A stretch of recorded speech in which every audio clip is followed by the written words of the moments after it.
afternoon, everyone. I hope I am audible to all of you. अगर आवाज आ रही है, can someone please give me a thumbs up?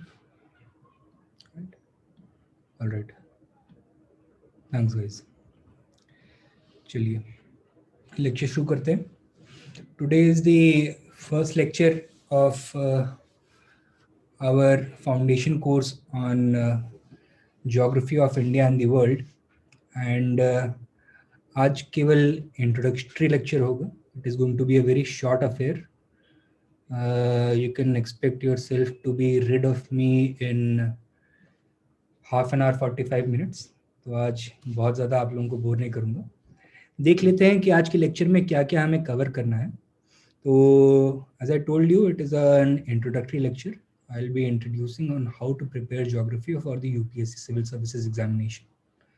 We are going to take a deep dive into the syllabus. We are going to consider every aspect of the syllabus. I'll be telling you about the important books, reference material, and different sources which you should refer to. I'll be taking you through the correct strategy for preparing for different stages of the exam, both for the prelims as well as the mains. I'll be guiding you on how to make notes and how you should be tackling the issue of linking maps with current affairs, because every year you have at least one or two questions either directly from maps without any direction from current affairs, or you have a mapping question which is based on your understanding of current affairs. तो देखते हैं कि हमें cover क्या क्या करना है. सबसे पहले तो syllabus for both the prelims and mains उसको देखेंगे. We are going to discuss the weightage of geography, different topics within geography in the prelims and mains examinations. We are going to try and understand what kind of questions the UPSC is trying to frame from geography by looking at a few previous years questions, both from the preliminary as well as the mains examination. Then I have divided the topic into certain themes and the syllabus into certain themes and topics which we are going to use for preparing our entire lecture strategy and preparation schedule. I'll tell you on how to manage time, how much time you should devote to preparation of geography, which subjects require or which topics require how much time, what are the sources from which you should be doing this, and finally I'll take you through our lecture plan. This series has about 26-27 lectures, including this introductory lecture, and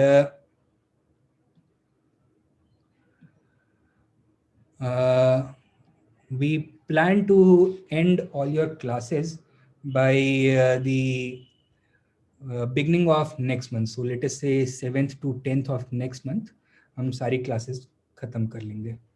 Now let us take a look at the syllabus for the prelims. तो prelims आप सबको पता होगा कि how the exam is held. 100 questions होते हैं 200 marks के, right? इसमें ज्योग्राफी के लिए प्रीलिम्स में यूपीएससी ने बहुत क्लियरली बताया हुआ है दैट ज्योग्राफी में Indian and world geography including physical, social, economic geography of India and the world. So देखने में तो केवल एक लाइन का है, but actually the syllabus for prelims is quite vast, and what we have been seeing over the past few years is that the weightage of geography has been reducing, has been declining to make way for questions from agriculture, environment, and ecology.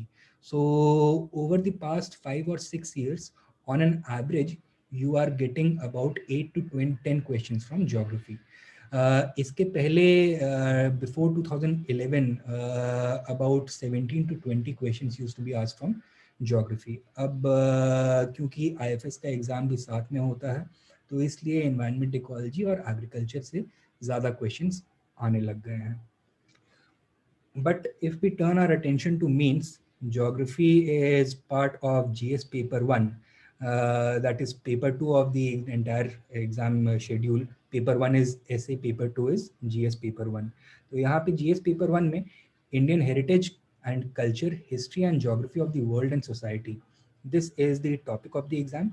And जो geography related portions हैं, इनमें क्या क्या चीजें आएंगी? Firstly, salient features of world's physical geography. So what does this entail? So this includes topics such as, sorry,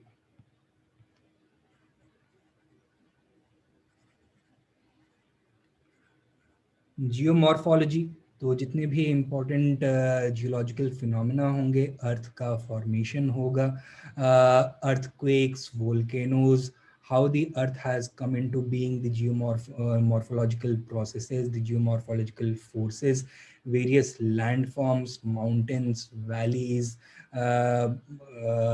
oceans, the ocean bed topography, etc. ये सब यहाँ पे होगा. Apart from this, you have to study climatology. So everything that has to do with the atmosphere, different climate systems, weather patterns, changes in weather, factors determining seasonality, etc. तो ये सारी चीजें हमको पढ़नी होंगी. Then we have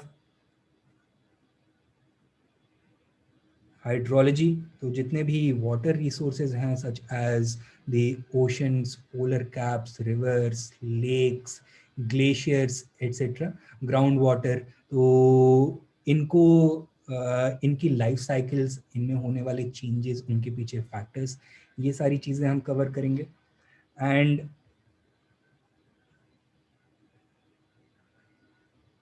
biogeography, that is the distribution of soil, systems of vegetation, flora and fauna, the factors determining the distribution of these factors, ये these variables, ये सारी चीजें हमको इस पहले टॉपिक में डिस्कस करनी है. salient features of world's physical geography, right?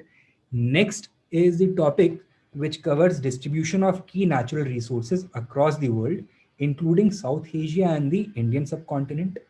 Factors responsible for the location of primary, secondary, and tertiary sector industries in various parts of the world, including India. So this topic is very important from the point of view of your mains examination. Every year you will find at least 3 or 4 questions from this topic itself. क्या क्या है यहाँ पे? Distribution of key natural resources across the world. This can include not only natural resources such as water, minerals, air, human resources, etc. But you also have to give special significance to the Indian subcontinent. India, Pakistan, Bangladesh, Myanmar, Nepal, Maldives, etc. Right, साथ में Indian ocean reason के ऊपर भी आपको ज्यादा significance देना पड़ेगा.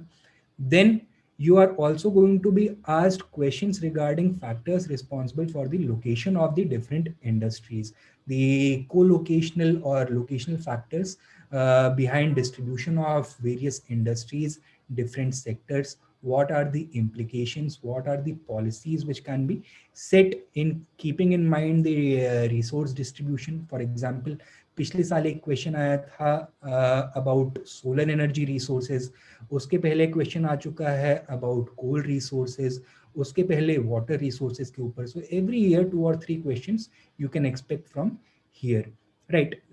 You will also be asked questions about the factors which determine the location of industries. कुछ ऐसी इंडस्ट्रीज होती हैं जहाँ पे रॉ मटेरियल बहुत क्लोज होना चाहिए, कुछ ऐसी इंडस्ट्रीज होती हैं जिनकी लोकेशन सोशल फैक्टर्स डिटरमिन करते हैं, etc.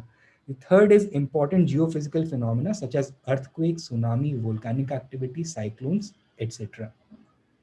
Geographical features and their location changes in critical geographical features, including water bodies and ice caps, and in flora and fauna and the effects of such changes.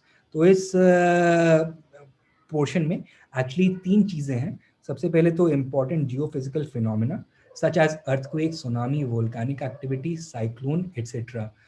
All of these are geophysical phenomena, but they can take they can become disasters. So इसका direct link है आपके disaster management से. अगर आप इसको ठीक से पढ़ लेते हैं, इसको ठीक से समझ लेते हैं, at least you'll have the foundational basis to attempt the questions on disaster management. अच्छा, डिजास्टर से रिलेटेड क्वेश्चंस हम देख रहे हैं कि जीएस पेपर 1 में भी आ रहे हैं और जीएस पेपर 3 में भी आ रहे हैं. Actually disaster management is part of GS paper 3, लेकिन जीएस पेपर 1 में भी कई सारे questions for example repetitively you will find the theme of urban flooding.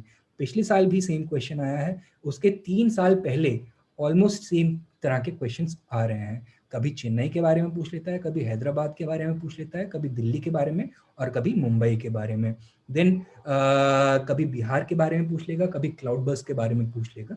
And thus you will have to keep an eye on these important geophysical phenomena. पहले इसके बारे में concept समझेंगे कि ये क्यों होते हैं and how they can become disasters. What are the strategies which we can use to mitigate or to overcome these disasters?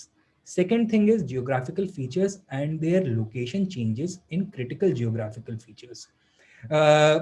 Geographical features and their location changes. For example, the merging of glaciers. पिछले साल एक question आया हुआ है, right? So these kinds of questions and their effects on human life. So the focus of UPSC is to force you to find real life solutions to real life problems on the basis of the foundational knowledge that you have acquired through your studies or your preparation. तो यहाँ पे जहाँ जो जितनी भी हम information acquire करेंगे, हमको उनको अप्लाई करना पड़ेगा रियल लाइफ प्रॉब्लम्स को सॉल्व करने के लिए. Similarly, flora and fauna and effects in such changes. So changes in biodiversity, the stresses that biodiversity faces, the human implications of climate change, of encroachment into habitats of wild plants and animals, the importance of conservation, sustainable development, वो सारा इसी का part होगा. ठीक है. अच्छा, now let us take a look at the previous year's questions from various topics in geography. तो जैसा कि आप 2015 से 2019 5 years के डिस्ट्रीब्यूशन में देख सकते हैं, फिजिकल जियोग्राफी से बहुत ज़्यादा क्वेश्चंस नहीं आ रहे हैं. 2015 में देर वर 5 क्वेश्चंस, 2017 में देर वॉज 1 क्वेश्चन, 2019 में there were 2 questions. That means concept based questions बहुत कम आ रहे हैं preliminary examinations में. Over the past several years, world economic geography से कोई question नहीं आया है. क्यों नहीं आया है? क्योंकि मेंस में इसके ऊपर बहुत ज़्यादा फोकस रहता है, राइट. तो यूपीएससी ने क्या किया है कि ज्योग्राफी के केस में at least there is a clear division between mains and prelims preparation. ऐसा नहीं है कि आप किसी चीज को नेग्लेक्ट कर सकते हैं, but if you are preparing for one stage of the exam, you can streamline your efforts, your resources to maximize your score. आप अपनी मेहनत का जितना ज़्यादा फायदा उठा सकें उतना उठा सकते हैं. सोशल ज्योग्राफी ऑल्सो, जैसे कि population trends, poverty, human development, इस तरह से related questions India and world से बिटवीन 2015 एंड 2019, ओनली 2019 में एक क्वेश्चन आया था. इंडियन ज्योग्राफी से हर साल एटलीस्ट 2 और 3 क्वेश्चंस आर कमिंग, और ये अलग अलग तरह के क्वेश्चंस हो सकते हैं. मैप बेस्ड क्वेश्चंस भी हो सकते हैं, रिसोर्स डिस्ट्रीब्यूशन के बेसिस पे क्वेश्चंस भी हो सकते हैं, या करंट अफेयर्स से उठाए गए क्वेश्चंस भी हो सकते हैं. Map based questions from India and the world have become very popular, at least in the preliminary examination. Every year on an average 2 or 3 questions are coming. अब ये questions maybe from static portions of the map. ये हो सकता है आपसे पूछ लिया जाए that what are the countries surrounding the Caspian Sea, or it may be regarding some place which has recently been in news. अभी हम examples में आगे जाके देखेंगे भी. In 2020, there were 3 questions from physical geography, 3 questions from Indian geography, and 2 map-based questions. Again, आपको physical geography से और world economic geography से कोई questions देखने के लिए नहीं मिले.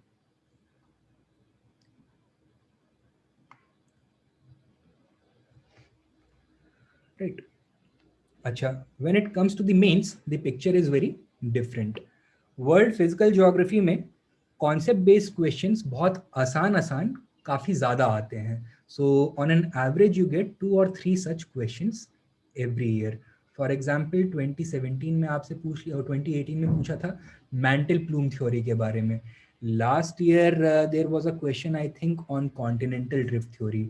उसके एक साल पहले फॉर्मेशन ऑफ माउंटेन चेन्स के बारे में क्वेश्चन था। तो इस तरह के क्वेश्चन जो कि कॉन्सेप्ट बेस्ड हैं, अगर आपने पढ़ा हुआ है स्टैटिक क्वेश्चंस, बहुत आसान से हो जाएंगे। Then UPSC is also focusing lot in mains on economic geography, especially resource distribution, the location of industries, and the factors determining the presence of different sectors in different regions। इसके ऊपर questions पूछे जा रहे हैं और काफ़ी अच्छी quantity में पूछे जा रहे हैं। So on an average you will find at least 3 questions from this topic. Social geography, when it comes to things such as poverty alleviation, sex ratio, or maybe problems related to an aging population, the population distribution, these kinds of questions are not very popular, लेकिन हम एक theme देख रहे हैं कि social issues से related एक question यहाँ पे पूछा जा रहा है, which you have to keep an eye on. Urbanization again has been a constant theme for the UPSC. हर साल कम से कम एक क्वेश्चन वो पूछ ही रहा है.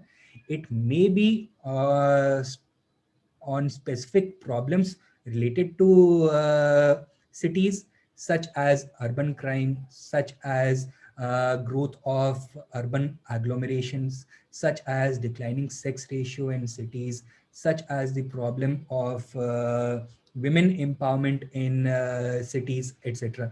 इस तरह के क्वेश्चंस यहाँ से हर साल आ रहे हैं. अब ये क्वेश्चंस ऐसे हैं कि आपको अपने कन्वेंशनल सोर्सेज में पढ़ाई करने से नहीं मिलेंगे. For that you'll have to rely on some additional sources such as some magazines, newspapers, etc. तो current affairs से related आपको questions मिलेंगे. अब इंडियन फिजिकल ज्योग्राफी से कई सारे क्वेश्चंस आपके आते हैं प्रीलिम्स में, मेंस में उतने सारे नहीं आते हैं. You will find that a number of questions are being asked from applied geography. applied geography होता क्या है कि किसी फाउंडेशनल कॉन्सेप्ट को आधार लेकर के, फाउंडेशन बना करके, they are going to ask you some about some issue which has recently been in news. Maybe they may ask you about urban heat islands, for example, or urban pollution, for example. तो मैं cities के example दे रहा हूँ, इस तरह से और भी कई सारे examples वो आपसे पूछ सकते हैं, और भी questions पूछ सकते हैं. Same trend was also visible in 2020 examination. World Physical Geography से 2 questions, Economic Geography से 2 questions, Indian Physical Geography से 2 questions, and Applied Geography से 1 question. Last year there was no question from Social Geography. Right. Let us take a look at a few previous years questions. तो जैसे मैं आपको बता रहा था कि कुछ क्वेश्चंस ऐसे होंगे जो सेम टॉपिक से होंगे लेकिन उनको बनाया अलग तरीके से गया है. For example, both these questions are related to tides, right. जब हम हाइड्रोलॉजी पढ़ेंगे तो टाइड्स का काफ़ी सिंपल सा कॉन्सेप्ट है, उसको हम कवर कर लेंगे. Both of these are related to tides, लेकिन जो सेकेंड वाला क्वेश्चन है, it was in news that year. कुछ पब्लिकेशंस ने उसको कवर किया था, तो यूपीएससी ने वहाँ से फिनोमेना उठा के पूछ लिया. क्वेश्चंस क्या है? Tides occur in the oceans and seas due to which among the following. तो फैक्टर्स पूछे हुए हैं, आपको आइडेंटिफाई करने हैं कि कौन कौन से फैक्टर्स इसमें कंट्रीब्यूट करते हैं. Select the correct answer using the code given below. Gravitational force of the sun, gravitational force of the moon, and centrifugal force of the earth. I believe 2015 का एक क्वेश्चन है. आपको आंसर बताना है कि कौन सा है. अब हो सकता है आप लोगों ने नहीं पढ़ा हो, तो मैंने सोल्यूशन प्रिपेयर किया हुआ है. Answer is D, 1, 2 and 3. The periodic rise and fall in sea level once or twice a day, mainly due to attraction of the sun and the moon, is called a tide. तो इसमें कौन कौन सी forces act करती हैं? Moon का gravitational pull to a great extent, so predominantly moon का gravitation tides को govern करता है, and to a lesser extent the sun's gravitational pull. Because the sun is farther away, its gravitational pull on the water of the oceans is lesser. तो to a lesser extent sun का gravitational pull भी इसको govern करता है. These are the major causes. Apart from this, gravitational pull of the earth is balanced by earth's centrifugal force. अर्थ अपने axis पे rotate करता है, तो it is as if the water is trying to fling itself away from the surface of the earth. और उसको what holds it down is the gravity of the earth. So these are the four major forces which govern tides, right? So correct answer is 1, 2 and 3. Tides occur due to a balance between all these forces. दूसरा question क्या था? At one of these places, at one of the places in India, if you stand on the seashore and watch the sea, you will find that seawater recedes from the shore line a few kilometers and come back to the shore twice a day. And you can actually walk on the sea floor when the water recedes. This is a unique phenomena seen at which of the following places? Options are given: Bhavnagar, Bhimapatnam, Bhimunipatnam, Chandipur, and Nagapatnam. So yes, you are correct. The correct answer is Chandipur. तो लेकिन कई लोगों को ऐसा हो सकता है कि नहीं पढ़ा हुआ है, तो they won't be able to answer it. हालांकि काफी फेमस है. Chandipur is located in Balasore, Odisha. This beach is unique. Nowhere else in the world will you find this phenomena happening.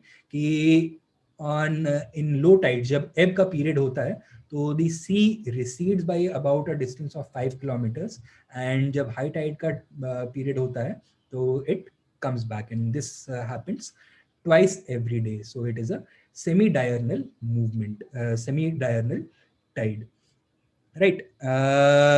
इस वजह से चांदीपुर एट सीक का जो बीच है उसको ओडिशाज हाइड एंड सीक भी सीक बीच भी बोला जाता है. And this phenomena is known as the vanishing sea of Chandipur. तो ऐसा लगता है कि समुद्र गायब हो गया आंखों के सामने से. Apart from this, Chandipur is also very significant for its biodiversity. Different species of fishes and some rare species of crabs such as horseshoe crab are also found here. Chandipur ज़्यादातर सुर्खियों में इसलिए रहता है क्योंकि यहाँ पे इंडियन आर्मी का इंटीग्रेटेड टेस्ट रेंज है. So you must have heard of Abdul Kalam island. पहले इसको व्हीलर आइलैंड बोला जाता था. तो this is located at Chandipur. अब इससे रिलेटेड एक एडिशनल इंफॉर्मेशन भी है. One of the options was Bhavnagar, right? Bhavnagar में इंडिया में टाइडल रेंज सबसे ज्यादा देखने को मिलती है. टाइडल रेंज होता क्या है? That if this is the shore of the sea, तो लो टाइड पे जितना भी सी लेवल रहेगा और हाई टाइड पे जितना भी सी लेवल रहेगा, उसके बीच का जो हाइट डिफरेंस होता है उसको टाइडल रेंज बोला जाता है. In India, Bhavnagar has the highest tidal range, right? So if the question had been about tidal range, the answer would have been Bhavnagar. But this is about the vanishing sea, the receding shoreline, the receding seafront, right? So the correct answer is Chandipur. So tide से ही related दो questions, लेकिन बिल्कुल अलग-अलग, right? So these are the kinds of questions you may expect from the UPSC. Some further examples. That if you travel by Kohima, अच्छा map पे ही दो questions हैं but they are completely different. एक बिल्कुल स्टैटिक है कि अगर आपने इंडिया का मैप देखा हुआ है, अगर अच्छे से याद है तो आप इसको आंसर कर लोगे. दूसरा वाला, अगर आप करंट अफेयर्स से अपने आप को अपडेटेड रख रहे हैं, then you will be able to answer, otherwise you won't be able to answer. The second one was about a place which was in news that year. 2015 का क्वेश्चन था. And पहला वाला 2017 का क्वेश्चन है. पहला क्वेश्चन देखते हैं. If you travelled by road from Kohima to Kottayam, what is the minimum number of states within India through which you can travel including the origin and destination. तो यानी कि स्टेट ऑफ ओरिजिन कोहिमा से लेकर Kottayam, state of destination उसको लेकर के what is the minimum number of states that you have to go through. तो अगर इंडिया का मैप आपने ढंग से पढ़ा हुआ है, you will be able to answer this. Let us see कि कौन कौन से स्टेट्स हैं. सबसे पहले तो पता होना चाहिए कि कोहिमा और कोट्टायम है कहाँ पे. तो कोहिमा कहाँ है? It is in Nagaland. And where is Kottayam?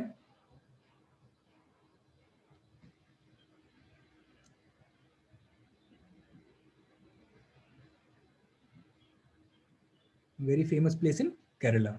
Very good. अच्छा, तो अब देखो, ये है नागालैंड. नागालैंड से गए असम, असम से गए वेस्ट बंगाल, वेस्ट बंगाल से आए उड़ीसा, उड़ीसा से आए आंध्र प्रदेश, आंध्र प्रदेश से you have two options. You can either go to Tamil Nadu और गो टू कर्नाटका. तमिलनाडु गए और वहां से केरला गए, राइट? सो टोटल कितने स्टेट्स हुए? 1 2, 3, 4, 5, 6 and 7 states. So the correct answer is B, 7 states. Alright, तो इस तरह के क्वेश्चंस हैं. कई बार होता क्या है कि अगर एग्जाम सेंटर किसी स्कूल में है तो इंडिया का मैप लगा हुआ है तो you can become a little bit lucky. Otherwise trust your own preparation. पहले से इंडिया का मैप पढ़ के जाओ, अच्छे से तैयार करके जाओ. राइट, नेक्स्ट क्वेश्चन क्या है? The area known as Golan Heights sometimes appears in the news in the context of events related to which of these regions? तो बहुत सिंपल क्वेश्चन है कि गोलन हाइट्स दुनिया के किस पार्ट में लोकेटेड है? Central Asia, middle east, south east Asia और सेंट्रल अफ्रीका. तो if you have been keeping abreast with current affairs तो ये गोलन हाइट्स बार बार आपको देखने के लिए मिल जाएगा. And this has been in news since 2013 2014. 2014 2015 में बहुत ज़्यादा न्यूज़ में इसलिए था क्योंकि इसके अराउंड बहुत सारी मेजर कॉन्फ्लिक्ट्स हो रही थी. आईसिस वाला इशू हो गया था and this was being used as a base by Israeli defence forces to counter the spread of IS. Right, तो ये कहाँ पे है? मिडिल ईस्ट में है. सीरिया और इजराइल की अगर बात हो रही है तो मिडिल ईस्ट में ही होगा. तो गोलन हाइट्स है क्या? It is a hilly region, it is a hilly area overlooking the upper Jordan Valley on the west. The area was part of southwestern Syria till 1967. 1967 में एक war हुआ known as the Third Arab-Israeli War, also known as the Six Days War.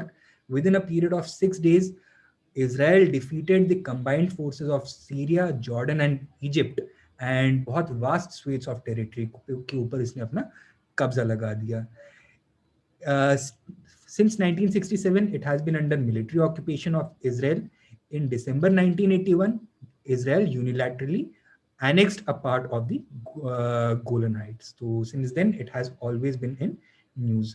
It is very significant for Israel क्योंकि about 1/3 of Israel's water resources यहाँ से ही आते हैं. Right? अच्छा, एक साल में यूपीएससी ने क्वेश्चन पूछा that which of the following states are not literal states of the Mediterranean Sea. Options दिए Lebanon, Jordan, Israel and Egypt. तो correct answer for that would be Jordan. तो जो Jordan है, this river Jordan that you can see over here, that is the boundary between Israel and Jordan. ठीक है, तो westernmost extent of Jordan is still the Jordan River. It does not open into the Mediterranean Sea. अब ये कब पता होगा आपको? When you are keeping abreast both with current affairs and every day for at least 15 minutes जितने भी आपके pages हैं एटलस के, relevant pages, political maps, physical maps, उनको आप पलट के देख रहे हैं. ठीक है, so at least 15 minutes every day you'll have to dedicate to the study of maps, and this is going to have very good returns for you. At least 2 or 3 questions every year we are seeing, या तो static portion से map से पूछ लिया जा रहा है या फिर करंट से रिलेटेड मैप से जोड़ के क्वेश्चन पूछ लिया जा रहा है. Right, so you have to be mindful over here. Right. Now let us take a look at a few previous years questions mains के. अब कुछ क्वेश्चंस हमने देखे, जैसे कि जो मेंस में सबसे पहला टॉपिक नहीं था जियोफिजिकल फिनोमिना, राइट, या फिर वर्ल्ड फिजियोग्राफी से रिलेटेड क्वेश्चंस, उस पे कुछ स्टैटिक क्वेश्चंस हर साल यूपीएससी पूछ रहा है. Every year 2 or 3 questions UPSC is asking and these are very easy to answer अगर आपने उसको अपने कन्वेंशनल सोर्सेज से प्रिपेयर किया हुआ है. फॉर एग्जाम्पल क्वेश्चन नंबर 1 2018 का क्वेश्चन है, define mantle plume and explain its role in plate tectonics. तो अभी हम जियोमॉर्फोलॉजी सेकंड और थर्ड लेक्चर में हम देखेंगे कि जियोमॉर्फोलॉजी के लिए different scholars have given different theories, जैसे कि किसी ने कॉन्टिनेंटल ड्रिफ्ट थ्योरी दी है, किसी ने प्लेट टेक्टोनिक थ्योरी दी है, किसी ने मैंटल प्लूम थ्योरी दी है. Right, so this is something जो कि आपके स्टैटिक पोर्शन में आप कहीं से भी कोचिंग करें, कोई भी मटेरियल उठा के पढ़ें, वहां पे आपको ये मिल जाएगा. How can you ensure that you are scoring above other candidates. तो यहाँ पे सबसे इंपॉर्टेंट चीज है, one, clarity of concept, because you are going to have only 150 or 200 words to write this answer. And second, कि geography का कोई भी क्वेश्चन हो, चाहे स्टैटिक वाला हो, चाहे करंट हो, चाहे अप्लाइड हो, आपको एक डायग्राम या फिर फ्लो चार्ट या फिर कोई ग्राफिक प्रेजेंट करना एसेंशियल है. Without that any answer writing for means in geography is useless. So you have to present a diagram or flowchart or graphic, and this is where your note making comes into play. क्योंकि जब आप notes बनाते समय ये diagrams बनाने की practice करोगे, साथ साथ आपकी आंसर राइटिंग की भी प्रैक्टिस चल रही है. तो कई लोग प्रेफर करते हैं कि अपने नोट्स डिजिटल मीडियम में प्रिजर्व करके रखें. तो कुछ लोग एवर नोट्स यूज़ करते हैं, कोई अलग अलग नोट ऐप्स यूज़ करते हैं, अपने फ़ोन्स में क्लिपिंग्स उठा के रख लेते हैं. But I believe that if you want to score well, तो आपको राइटिंग की प्रैक्टिस अभी से शुरू करनी पड़ेगी. इन 3 hours, if UPSC is expecting you to write about 4 to 5,000 words in the examination, और अगर आपने केवल कॉपी पेस्ट करने की प्रैक्टिस करी हुई है, तो that is not going to help you, right. And अभी से आंसर राइटिंग की प्रैक्टिस करनी शुरू करनी पड़ेगी. इसी तरह का एक और क्वेश्चन भी है, यूपीएससी ने 2014 में पूछा कि why are the world's fold mountain systems located along the margins of continents, bring out the association between global distribution of fold mountains and earthquakes and volcanoes. तो अगर किसी ने कॉन्टिनेंटल ड्रिफ्ट थ्योरी देखी है, प्लेट टेक्टोनिक्स थ्योरी पढ़ी है, तो they will realise कि जब ओशियानिक क्रस्ट और कॉन्टिनेंटल क्रस्ट एक दूसरे से कन्वर्ज करते हैं, तो क्या होगा? Oceanic crust, which is heavier and more denser, is going to subduct under the continental crust, and इसकी वजह से continental crust में क्या होगा? अपवार्पिंग एंड फोल्डिंग होगी. इसकी वजह से यहाँ पे माउंटेन चेन्स इमर्ज हो जाएंगी. Examples you can give me, can you provide me certain examples of this phenomena, major mountain chains of the world, if you turn your attention to, not the Himalayas. Himalayas, the Rockies and the Andes. All right. Similar phenomena is also responsible. This phenomena of oceanic continental plate convergence is also responsible for the distribution of volcanoes around the circum-Pacific belt, जिसको Pacific Ring of Fire भी बोला जाता है. तो अगर concept clear है, so very clearly with the use of diagrams, roughly drawn maps, you will be able to bring out all of your point, जितने भी रिलेवेंट पॉइंट्स हैं आप बता सकते हैं. Then there is a different category of questions, जहां पे applied और करंट ज्योग्राफी के बेसिस पे क्वेश्चंस पूछे जाएंगे. For example, why is India taking a keen interest in the resources of the Antarctic region? Antarctic region अगर आप पढ़ें तो you will be reading this under biogeography, distribution of various climatic zones around the world, right. Arctic region को पढ़ेंगे. अब लेकिन question पूछा गया है not only about the physical और climatic features of the Arctic region, but why India has suddenly started taking an interest in the resources of the Arctic region. तो for example आपको पता होगा कि इंड आर्क एक ऑर्गेनाइजेशन है, Arctic research foundation है, observer group है. So why is all of this happening and why is India invested? Because back then it was in a lot of news that major hydrocarbon resources have been discovered in the Arctic region. As the Arctic ice melts, these hydrocarbon resources may be exploited for commercial use. And India, being heavily import dependent, is deeply invested in the resource mobilization of the hydrocarbon resources of the Arctic region. Further, with the melting of the Arctic ice, a new sea route may open up, which may present new possibilities for transportation and the interchange of goods and services between India and Europe, right? तो एक नया सी root भी open हो सकता है. Similarly, एक question और है. India is well endowed with freshwater resources. Critically examine why it still suffers from water scarcity. So resource basis पे कम से कम एक दो क्वेश्चन आपको हर साल मिलेगा ही मिलेगा. It may be about water resources, it may be about human resources, it may be about mineral resources, it may be about solar power, it may be about electricity, it may be about fossil fuels. कहीं से भी question आ सकता है, लेकिन आपको यहाँ पे मिलेगा ही मिलेगा, राइट? तो आपको करना क्या है?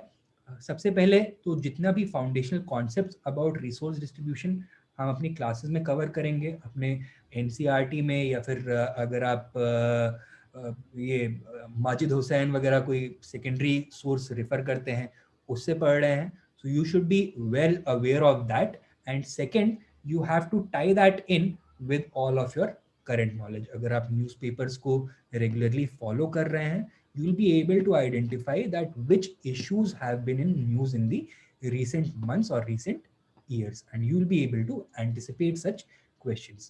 Very clearly, you can expect at least 1 or 2 questions of this kind to be asked by the UPSC.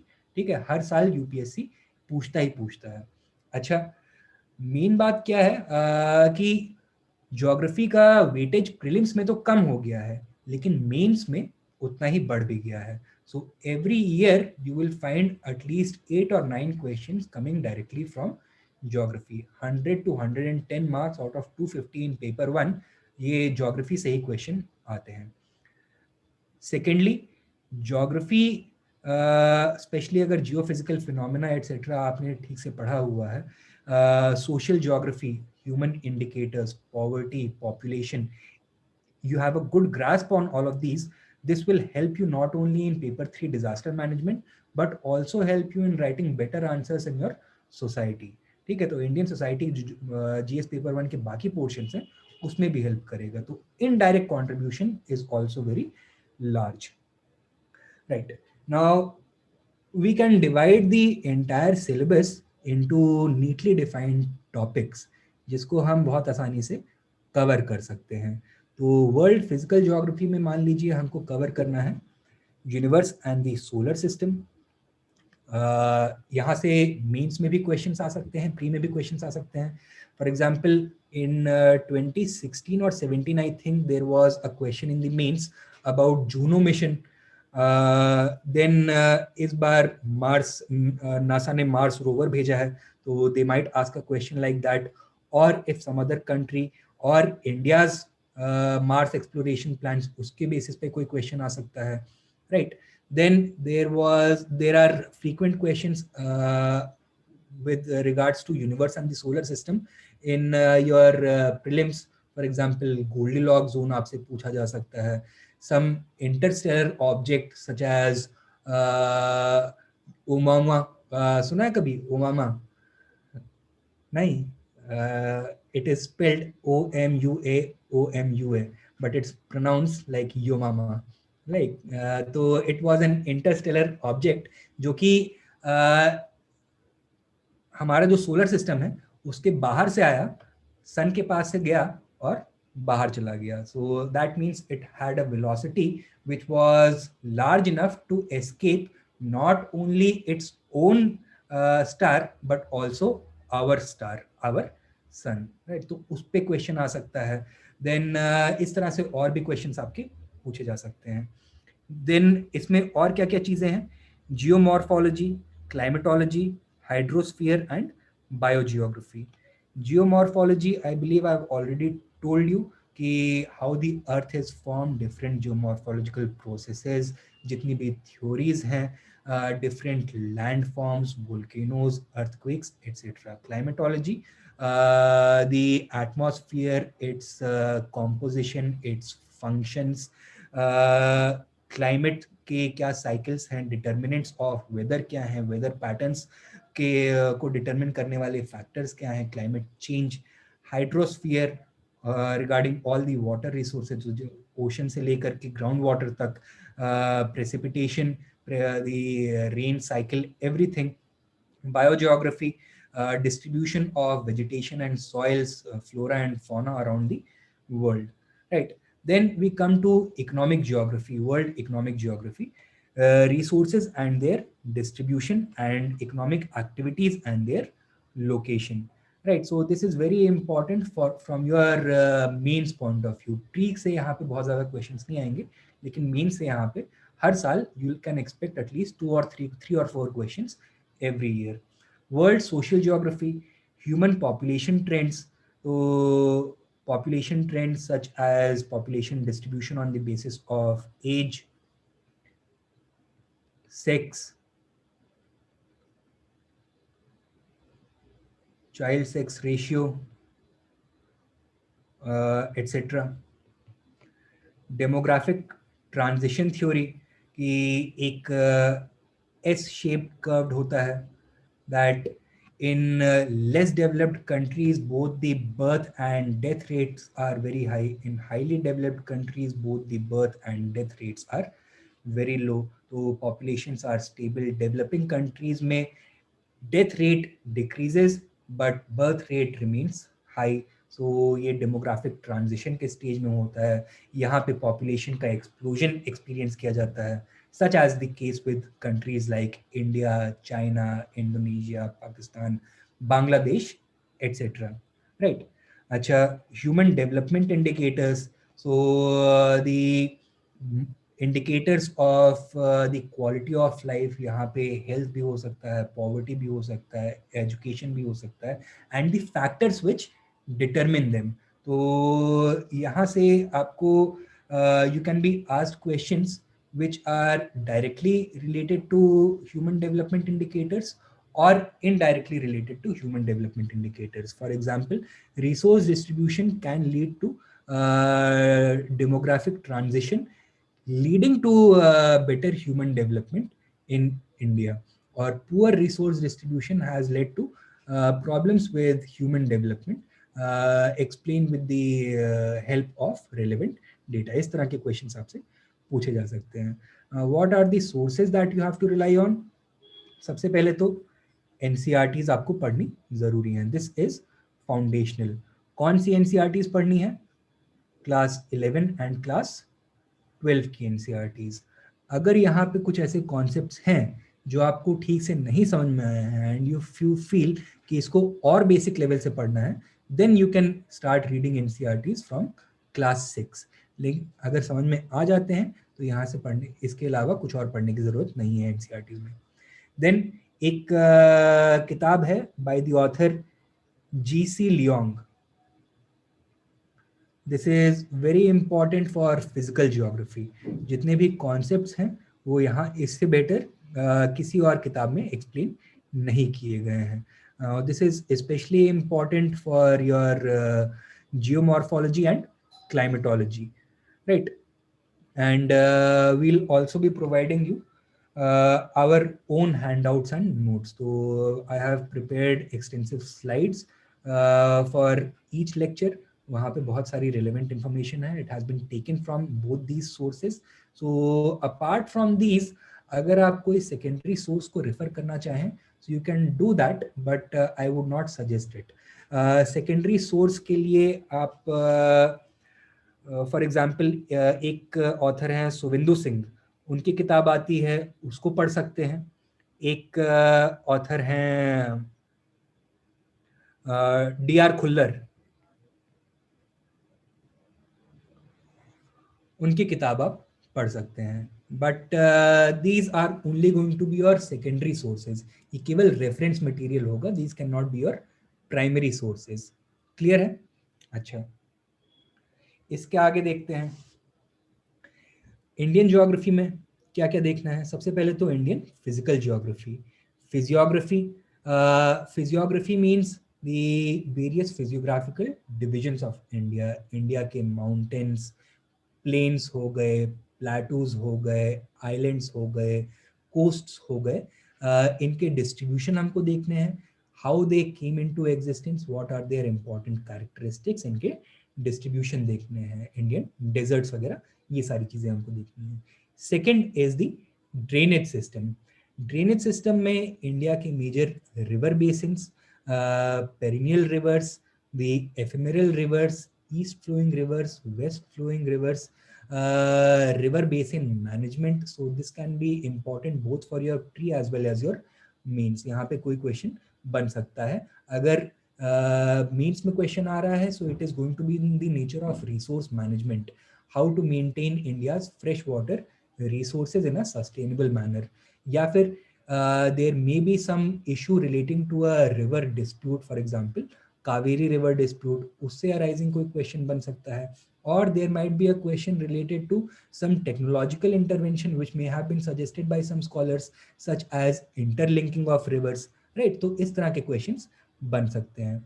अच्छा, you also have to have a good understanding of Indian river systems if you want to tackle questions on waterways and river navigation. तो हो सकता है कि economic applications of geography से related एक question आपके river basin से फिर ड्रेनेज सिस्टम से उठा के पूछ लिया जाए. So there are a number of national waterways, तो उनको एक्टिवेट करने के लिए क्या स्टेप्स और उठाने की जरूरत है, what are the problems we face, what are the ecological fallouts of such policies, बाकी कंट्रीज के क्या एक्सपीरियंसेस रहे हैं, इस तरह की चीजें आपसे पूछी जा सकती हैं. Then distribution of climate and vegetation, तो various climatic zones of India, various vegetation patterns of India. कहीं पे माउंटेनियस, कहीं पे माउंटेन ग्रासलैंड्स हैं, कहीं पे डेसिडुअस फॉरेस्ट्स हैं, कहीं पे ट्रॉपिकल एवरग्रीन फॉरेस्ट्स हैं, कहीं पे कॉनिफेरस फॉरेस्ट्स हैं, राइट.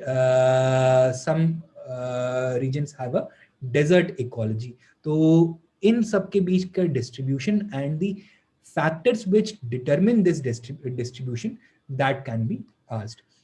आपको चेंजेस इन दीज डिस्ट्रीब्यूशन, उसके बेसिस पे भी क्वेश्चन पूछा जा सकता है. For example, on 2 different occasions UPSC has asked questions about desertifications in the past 6 years, desertification in the past 6 years.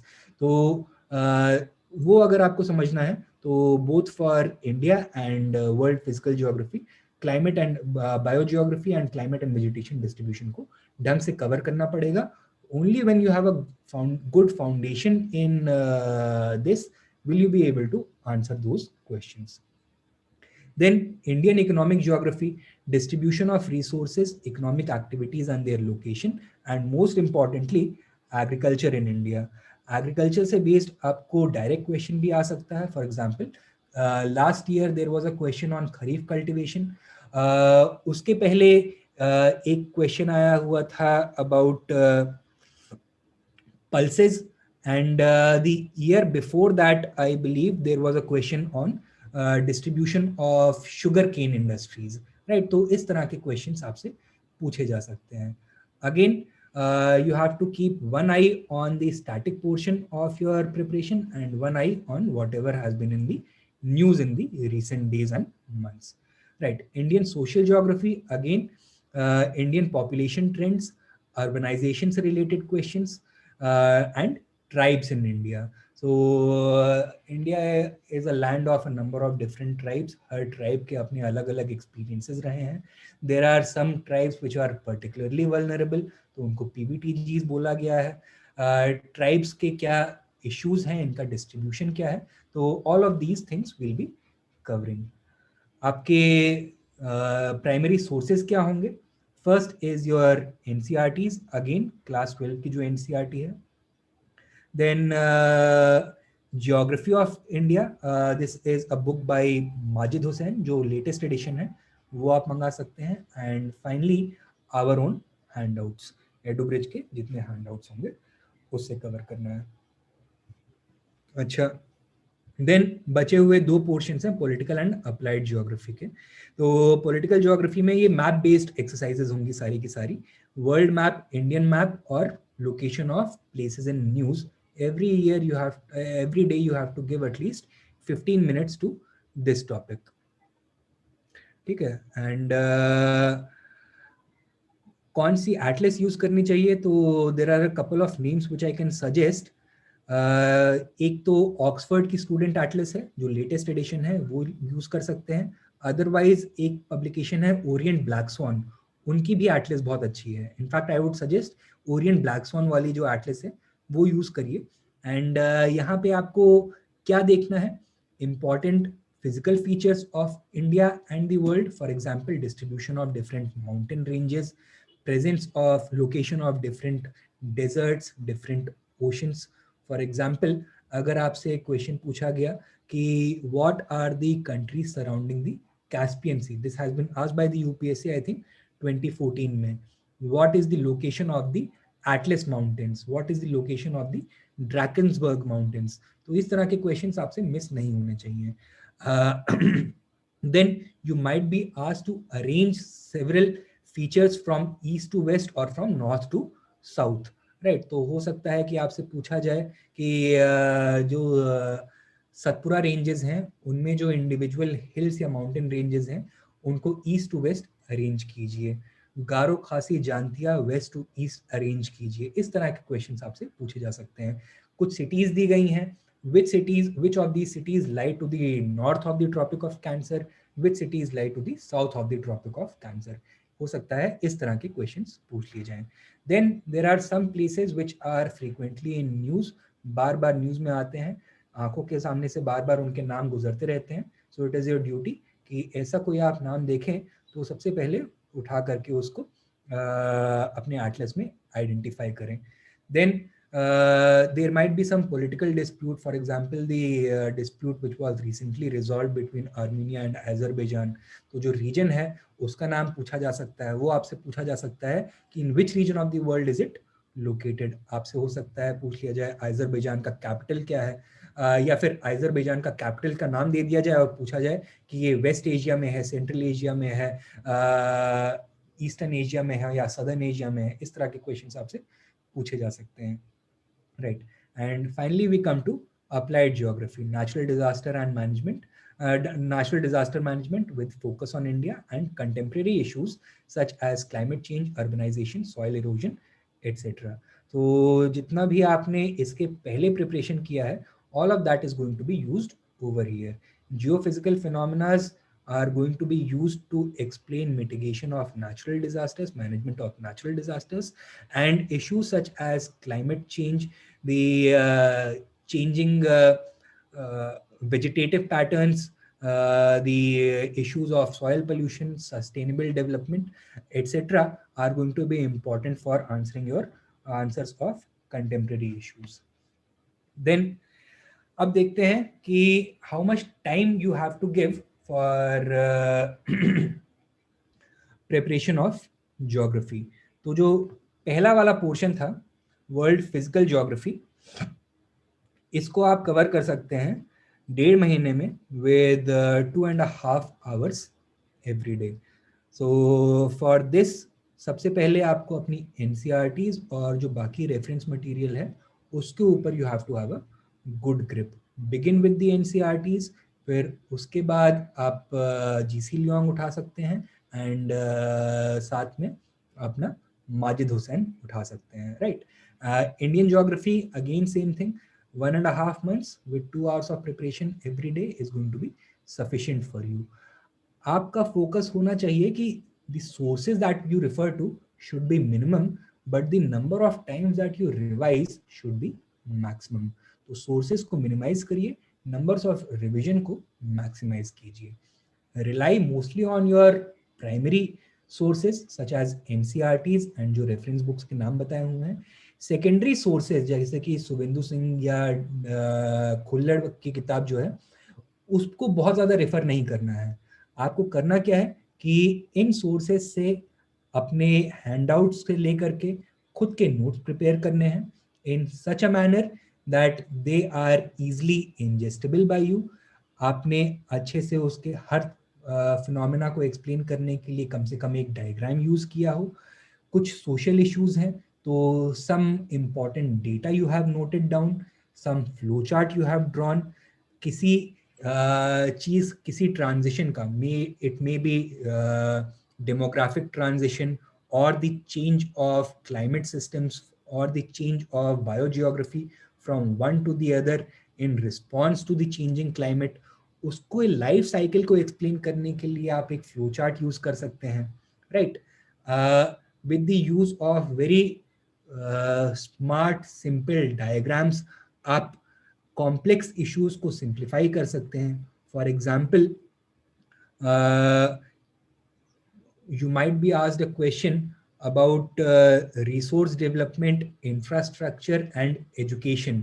So you can rely on a diagram such as this कि अगर infrastructure में आप ₹1 invest करते हैं, so this is going to have multiplier effect for a number of other sectors. तो ये education में भी फायदा देगा, ये आपके इकोनॉमिक डेवलपमेंट में भी फायदा देगा, ये हेल्थ सर्विसेज में भी फायदा देगा. All of this is rooted in investment in infrastructure. तो these are the kinds of diagrams and flowcharts I'm talking about. बहुत simple होने चाहिए and they should be easily replicable. ये नहीं है कि आप उसको 15 मिनट लगा के डायग्राम अच्छे से बना रहे हैं. ब्यूटी पे आपका फोकस नहीं होना चाहिए when using these diagrams. It should be simply functional. Examiner को देख के समझ में आ जाना चाहिए. It should be clearly presented. बहुत ज्यादा स्कोरिंग आउट, कैंसिलेशन नहीं होना चाहिए. That is it. That is all that is required. And finally, maps I have told you 15 minutes a day every day. अब पढ़ाई करनी कैसी है? सो आई वुड सजेस्ट कि you start with weekly schedule.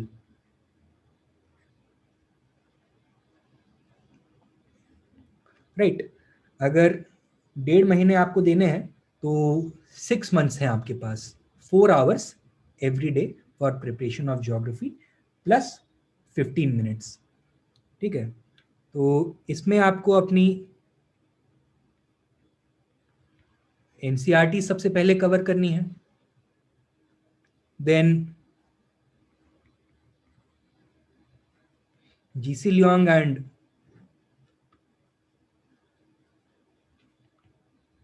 Majid Husain cover करनी है. Then you have to refer to certain magazines such as Kurukshetra, such as Yojana, especially for applied part, such as Down to Earth. Right. तो इसका बड़ा फायदा होगा आपको, not only for geography but also for other subject such as polity, economy, disaster management, etcetera. Right.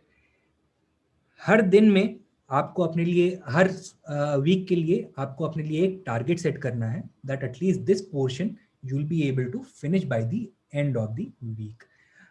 You have to be very careful कि जितना आपने अपने लिए टारगेट सेट किया है, you are reaching that target every day. I won't suggest कि in the very first instance अपने लिए इतना बड़ा टारगेट सेट कर लें पहले वीक में ही, दैट यू गेट डिसहार्टेंड और दूसरे हफ्ते में आप किताब उठा करके साइड में रख दें, that this is not my cup of T, I will concentrate on history और पॉलिटी. ऐसा नहीं होना चाहिए. प्रिपरेशन आपकी होलिस्टिक होनी चाहिए. हर सब्जेक्ट में आपका अच्छा ग्रास्प होना ज़रूरी है. ठीक है. स्मॉल टारगेट्स से शुरू करिए एंड बाद में you can make bigger morsels, bite bigger morsels for yourself. अपने लिए बड़े टारगेट्स सेट कर सकते हैं. ठीक है. once you do this, हम क्या करेंगे? with every lecture that we are going to do, I am going to discuss some questions in the lecture itself and a number of practice questions I am going to give to you. Right. These are going to have both your this pre questions as well as your mains questions. तो उससे आपको ये idea लगता रहेगा कि आपकी preparation correct direction में जा रही है या नहीं जा रही है. If there is a course correction which is needed, if you want to read something else also in order to be able to better answer those questions, तो उसको करने की जरूरत है या नहीं है.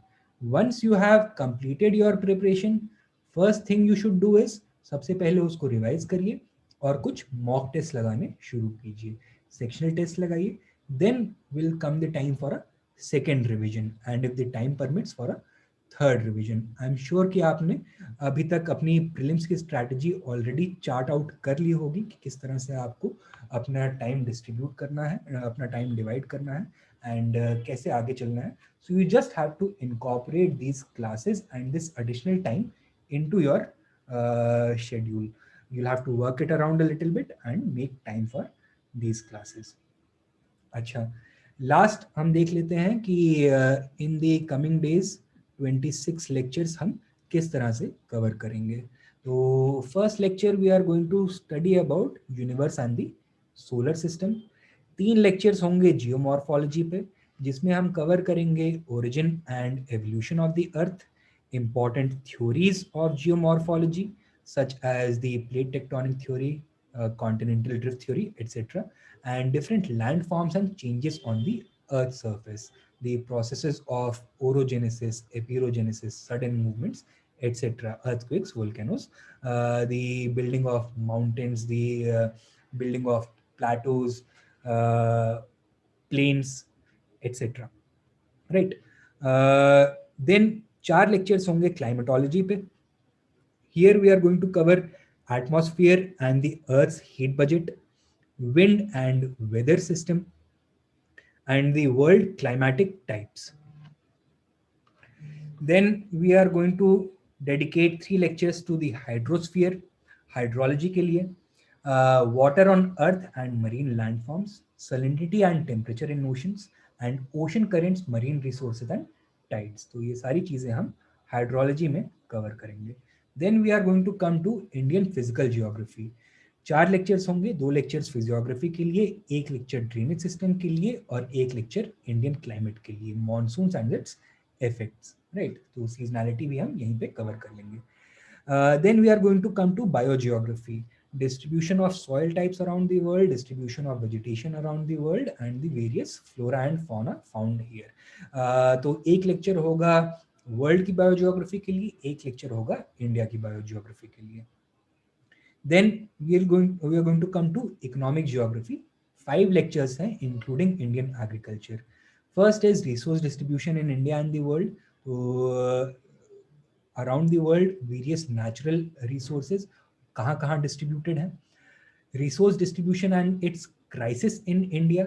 So what are the critical issues facing resource distribution in India? What are the priorities relating to resource distribution? What are the issues which are arising out of resource distribution? What are the low hanging fruits? And what should be the policy of the country moving forward when it comes to resource distribution? Then consequences of industrial development. Now here we are going to talk about things such as sustainable development, climate change, carbon offsets, etc. And one lecture is going to be dedicated to Indian agriculture. India में agricultural agroclimatic zones का distribution कैसे है, what are the important crops, primary industries से related जितनी भी और industries हैं उनके डिस्ट्रीब्यूशन का के फैक्टर्स क्या हैं, and what are the issues related facing Indian agriculture. Then 2 lectures on social geography, one on social geography of the world, one on social geography of India, and finally 2 lectures में हम केवल mapping करेंगे. So some important places and some places which have recently been in news that I'll be pointing out. ठीक है. So this is how we are going to conduct these lectures. So that is it from my side for today. We'll meet tomorrow at the same time 4 PM. कल full fledged class होगी. ठीक है, तो कल मिलते हैं. Thank you for your time.